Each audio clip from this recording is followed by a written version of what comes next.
Debat adalah salah satu cara untuk menilai dan memilih pemimpin. Bukan hanya untuk calon presiden dan wakil presiden saja, tetapi juga untuk calon kepala daerah, calon pemimpin organisasi kemahasiswaan, dan lain-lain. Bagaimana cara menilai kualitas suatu debat? Apakah boleh menyerang pribadi lawan debat?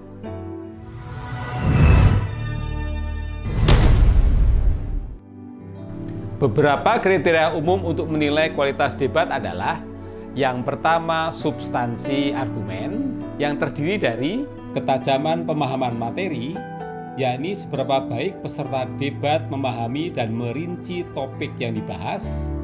Kemudian bukti dan rujukan, yakni sejauh mana argumen didukung oleh bukti empiris, logika dan rujukan yang kredibel, serta konsistensi, yakni apakah argumen tersebut konsisten dan saling mendukung. Kedua, keterampilan berbicara yang terdiri dari ekspresi dan kejelasan pernyataan, yakni sejauh mana peserta dapat menyampaikan argumen mereka dengan jelas dan efektif, serta tone dan etika berbicara, yakni bagaimana peserta mengelola tone berbicara dan apakah mereka berbicara dengan etika yang baik, menghindari serangan pribadi atau retorika yang merendahkan.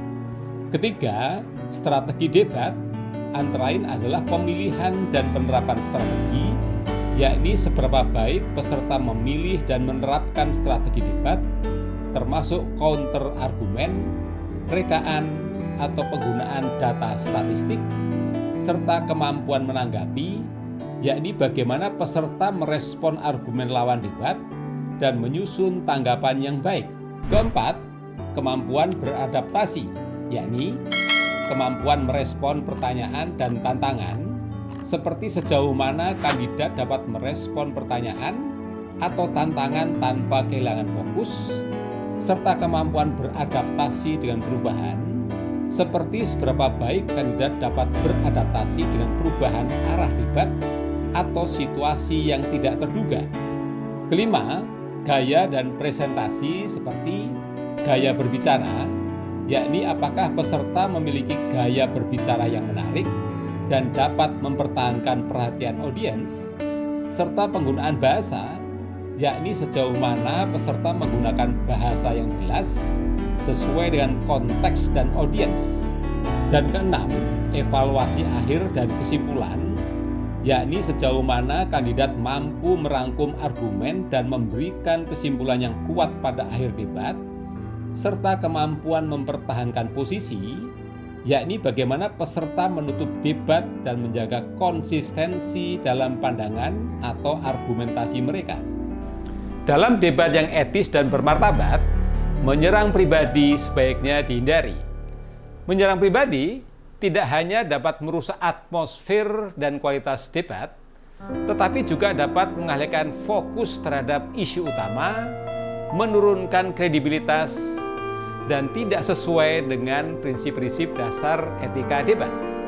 Lalu, apakah yang dimaksud dengan penyerangan pribadi itu?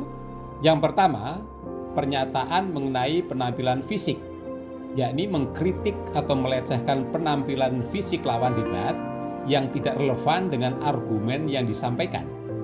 Kedua, pernyataan tentang karakter pribadi, yakni menuduh lawan debat memiliki sifat negatif tanpa membuktikannya secara substansial atau relevan dengan topik yang sedang dibahas.